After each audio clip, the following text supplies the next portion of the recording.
Hey, what is up, everybody? Seth Green here. We're going to talk about what's wrong with local political marketing. Just a second. Want to make sure I'm live everywhere we're supposed to be. Hang on. All right, we're just going to go ahead and assume that we're live. All right, so what's wrong with local political marketing? So we're going to take a look at two campaigns. I don't know if I'm assuming it's political season where you are, at least if you're in the United States. It's probably local political season.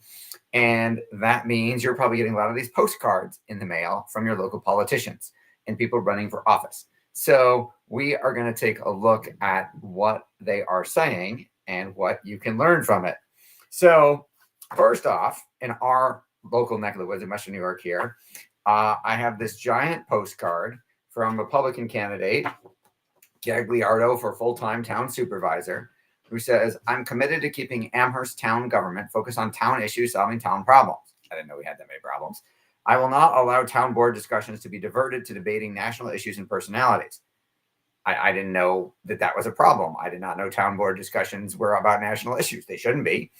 And he says, "Vote Tuesday, November 4th for no more 11.4% tax increases." I'm not up on all the local politics. Maybe we had an 11.4% tax increase with the local previous administration that he's upset about. Now, I'm not sure why they always put their pictures. That the politicians put their pictures on the local campaigns. Does that make me more likely to vote for them? Is that they learned that from real estate agents who plaster their face everywhere? Is anyone saying, "I'm voting for that guy because he's handsome," or "I'm not going to vote for that guy because of their picture"? I think I don't understand the point of that. Now, that's not the interesting part about the political postcard. The interesting part about the political postcard is the whole other side. Donald didn't do it. Don't be distracted by the Lavin Culpa's team attempt to make this year's town election about Donald Trump's record or personality. So apparently, the Democratic team, I don't understand. Now I want to go see the Lavin Culpa's team's marketing. How are you making a local election about Trump? We're gonna I don't know. Maybe we'll find out. But notice it says Donald Trump didn't increase Amherst taxes by 40% since 2018, including 11% in 2024. That's 11.4%, just 2 days after the election. They're saying Lavin and Culpa did it. Westwood sold for $1. Donald Trump didn't sell it for $1. Lavin and Culpa did. That's the local country club that they sold for $1 after taxpayers spent $7.8 million. It's a whole thing. Debt increased to $200 million. Donald Trump didn't overspend and drive up Amherst debt to $200 million. Wow. I didn't know the town of Amherst could borrow that much money. What do we need $200 million for? Like, what do we use it for? Now I'm curious.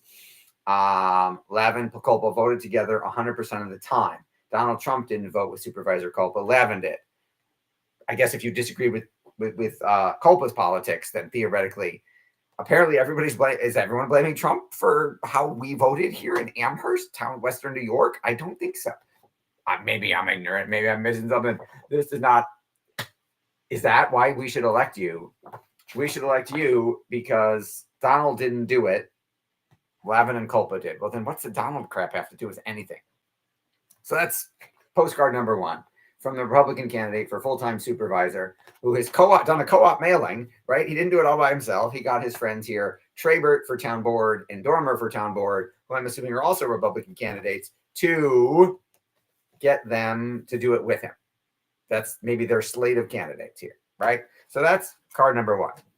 Now, on the opposite side, interestingly enough, also got in the mail from the New York State Democratic Committee. It says, Supervisor candidate Dan Gagliardo, MAGA, notice they capitalize that, MAGA Liardo, even though his name is Gagliardo, they call him MAGA, wants to bring Trump-style corruption and incompetence to Amherst. And we've got a much less flattering picture of Dan than he posted his little headshot here, right? And then picture of Trump. And then on the back of the card, right, where all the content is, it says Dan donated hundreds of dollars to Trump.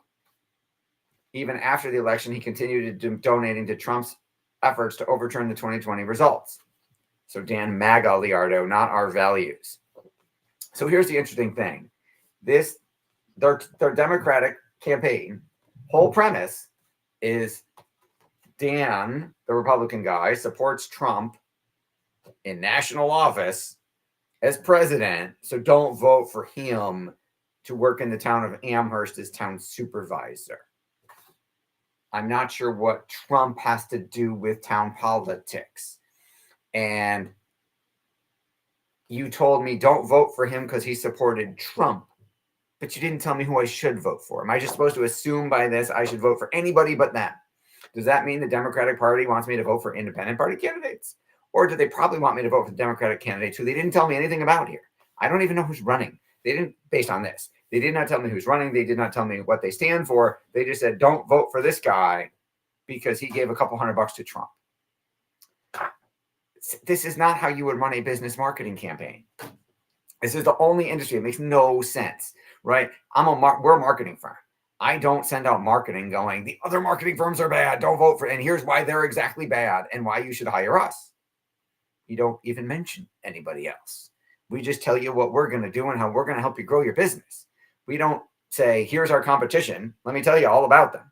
I mean, we might do a comparison and go, you know what? That's not true. Okay. So in the podcast production side of the business, we do say, these are the other major podcast production and marketing companies. Here's what they do. Here's what we do. Here's why we're different. Here's why we might cost more. Here's what we do that's different than that. But we don't ever say they're bad. We just say, hey, I've literally sent people to other podcast firms. I've said, hey, what you want isn't what we do. You should go talk to my buddy, Matt, at Loudmouth or wherever.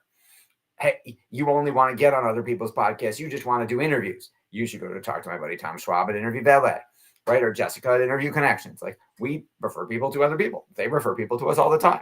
We are not out there telling people that they're bad. We are not like this makes from a marketing. You would not go if I was a cosmetic surgeon. I wouldn't go, don't go to that guy. He's terrible. And he donated to artificial cosmetic surgery place. So, and we don't, like, you wouldn't do that. You wouldn't trash your competition. And you wouldn't just send out marketing that barely even identifies you and just goes out and says the other guy is bad. The other company is bad because they donated to some other guy who's bad. That makes no sense to me. If you know a politician, well, it's probably too late, right? Because the election's next week. But if you know someone who gets elected to local office and they want to stay in local office a couple of years from now, refer them to us because I would love to do some political marketing. Trump said he was going to drain the swamp, right? I want to clean up the act of all the political marketing. And like if you interview for a job, you don't find out who the other candidates are and spend the whole interview talking about why they're bad, right? How come no politician just says, here's who I am, here's what I believe in, here's what I stand for, here's what I'm going to do, and that's it, right? They're interviewing this guy, interviewing for a job, right? Wants to get hired, wants the townspeople, us, to hire him for this job. So tell me what you're going to do, not why the other guy is bad. I would love to go see a political debate where they answered the questions instead of steering it to whatever they wanted to say. And I would love it to go there where they're polite and nice to each other, didn't call anybody names, didn't say anybody was terrible, and just said, here's what I'm going to do, Bob, the moderator. And then Jane next to me says, here's what I'm going to do. And you pick the person who you believe is going to do the job or who believes what you believe. It's not about trashing the other person. Let's bring some honesty and some integrity and some just kind human decency back to political marketing. So send me your political candidates that you know, and I will help them get elected as a decent human being, not by trashing the other guy. See you next time. Oh, and if you want to talk about how we can help improve your marketing, go to bookwithseth.com.